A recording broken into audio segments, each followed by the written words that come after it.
এটা একটা বিস্ময়কর রেকর্ড। বিস্ময়কর না, শুধু ভুতুড়ে রেকর্ড। ইন্টারন্যাশনাল ফুটবল ইতিহাসে নরওয়ে একমাত্র দেশ যাদেরকে ব্রাজিল কখনো হারাতে পারেনি একাধিক ম্যাচ খেলা দলগুলোর মধ্যে। এটা কি হয়? মানে কোনো একটা পরাশক্তি হলে তাও না হয় বুঝে নিতাম। বিষয়টা তো তা না, নরওয়ে বিশ্ব ফুটবলের এমন কোনো পরাশক্তি না। কিন্তু ব্রাজিলের মুখোমুখি যে ৪টা ম্যাচ হয়েছে তার মধ্যে নরওয়ে ২টাতে জিতেছে, ২টা তারা ড্র করেছে। ফলে আজকে যখন ব্রাজিল নরওয়ে রাউন্ড অফ 16 এর ম্যাচটাতে মুখোমুখি হচ্ছে সেইখানটাতে কিন্তু ইতিহাসের এই পিছু ধরাটা ব্রাজিলের থাকছেই। আর নরওয়ের যেসব দলকে ব্রাজিল হারাতে পারেনি ১৯৮৭, ১৯৯৭, ১৯৯৮, সেবার বিশ্বকাপ ২০০৬, সেই দলগুলোতে তো আর্লিং হাল্যান্ড ছিলেন না। এখনকার দলে আর্লিং হাল্যান্ডের মতো একজন গোল মেশিন রয়েছেন। ফলে ব্রাজিলের চ্যালেঞ্জটা যে আরো কত বড়, বুঝতে পারছেন? ইন্টারন্যাশনাল ফুটবলে ব্রাজিল মোট কতটা অপোনেন্টের এগেনস্টে খেলেছে আমি একটু খুঁজে বের করে দেখার চেষ্টা করছিলাম। ওই শুরুর দিকের অনেক রেকর্ড টেকর্ড তো নেই, সেই কারণে বিভিন্ন জায়গায় বিভিন্ন তথ্য পাচ্ছি। ধরেন ৮৩টা অপোনেন্ট, ৮৮টা অপোনেন্ট, ৯৪টা অপোনেন্ট, ধরেন অ্যারাউন্ড ৯০টা অপোনেন্টের বিপক্ষে ব্রাজিল খেলেছে। তার মধ্যে কিছু কিছু দলের বিপক্ষে একটা করে ম্যাচ খেলেছে, ওইটাকে ব্র্যাকেট বন্দি করে রাখা যায়। বিশ্বকাপে যেমন ব্রাজিল হারাতে পারেনি কেবল ৩টা দেশকে, পর্তুগাল, হাঙ্গেরি এবং এই নরওয়ে। আর ওভারঅল ব্রাজিল যত ম্যাচ খেলেছে তার মধ্যে একাধিক ম্যাচ খেলেছে এরকম দলগুলোর মধ্যে একমাত্র নরওয়েকে ব্রাজিল কখনো হারাতে পারেনি।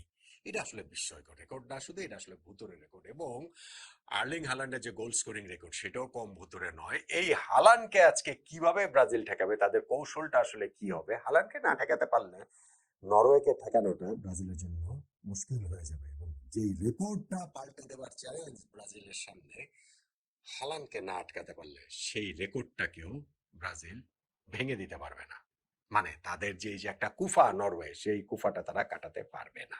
তাহলে আর্লিং হাল্যান্ডকে ব্রাজিলের ঠেকাতে হবে। ঠেকাবেটা কিভাবে?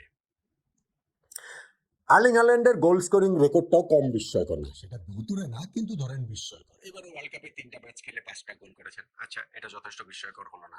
বিশ্বকাপ বাছাই পর্বে তিনি ৮টা ম্যাচ খেলে ১৬টা গোল করেছেন। বিস্ময়কর না? বলেন তো দেখি। কম্পিটিটিভ ফুটবলে সর্বশেষ ১৩ ম্যাচ ধরেই তিনি টানা গোল করছেন। বিস্ময়কর না? এবং এই ১৩ ম্যাচে তিনি ২৫টা গোল করেছেন। বিস্ময়কর না?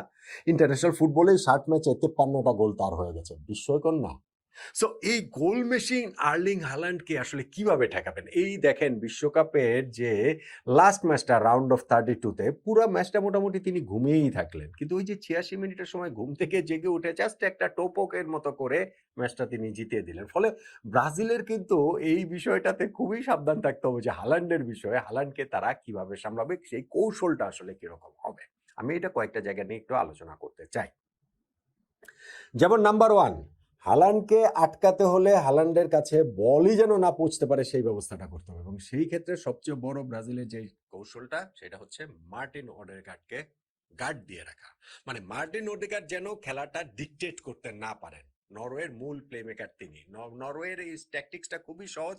তারা হচ্ছে গিয়ে ওই মানে কম্প্যাক্ট থাকতে চাইবে, তারা ওই মানে মিডল স্পেসটা তারা হচ্ছে গিয়ে দখল করে রাখতে চাইবে এবং বল পেলেই তারা মার্টিন ওডেগার্ডকে বলটা দিয়ে দিতে চাইবে। তারপরে ওডেগার্ড তার মতো কাজ করবেন। তিনি যদি বিটুইন লাইন বলটা যদি পান তাহলে হালান্ডকে ফার্স্ট টাইম পাস বাড়াতে পারেন, অথবা তিনি হচ্ছে গিয়ে ওয়াইড এরিয়াতে বল দিতে পারেন, সেইখান থেকে হালান্ডের কাছে আসবে, অথবা তিনি বল হোল্ডও করতে পারেন যেন এটাকে অন্যরা এসে জয়েন করে।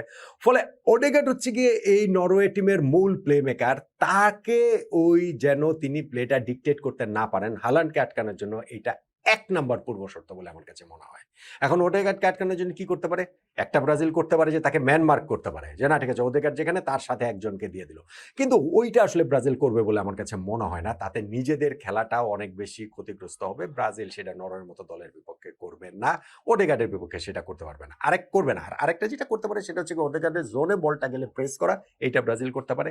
আর আরেকটা খুব গুরুত্বপূর্ণ সেটা হচ্ছে গিয়ে তার পাসিং লেনটা ব্লক করে দেয়া। মানে ওডেগার্ডের কাছে যেন বলটাই না যেতে পারে, এবং সেই যে প্রেস করা এবং পাসিং লেন ব্লক করা, এইটা ব্রাজিলের একেবারে টপ থেকেই করতে হবে। ধরেন